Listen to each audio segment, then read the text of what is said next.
शिर्डीतील साईबाबा संस्थानाकडे कोट्यवधींचं दान दिलं जातं। साईबाबांवरील श्रद्धा आणि भाविकांच्या इच्छेने साईबाबांच्या चरणी सोनं, पैसा, दागिन्यांसह अनेक वस्तू भाविक दान करत असतात। या दान झालेल्या रकमेतून संस्थांतर्फे सामाजिक आणि विधायक कार्य केलं जातं। अनेक बड्या सेलिब्रिटींपासून ते सर्वसामान्य भाविक भक्तांचीही साईबाबांवर अपार श्रद्धा आहे। त्यामुळेच साईबाबांच्या दर्शनाला मोठी गर्दी होत असते। नवीन वर्षाच्या सुरुवातीलाही भाविक साईंच्या दर्शनासाठी मोठी गर्दी करतात। तत्पूर्वी टीव्हीएस कंपनीकडून लॉन्च करण्यात आलेली नवीन बाईक साई चरणी अर्पण करण्यात आली आहे। अहमदनगर जिल्ह्याच्या कोपरगाव येथील टीव्हीएस मोटार कंपनीने 3.25 लाख रुपयांची टीव्हीएस कंपनीची नवीन बाईक साई चरणी अर्पण केली आहे।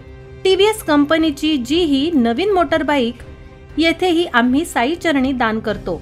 आतापर्यंतची ही 10वी दुचाकी गाडी आहे, तर एक 3 चाकी मालवाहू अशी एकूण 11 वाहने या 10 वर्षात साई चरणी अर्पण केली आहेत, असे टीव्हीएसचे संचालक वीरेंद्र भांडारकर यांनी सांगितलं।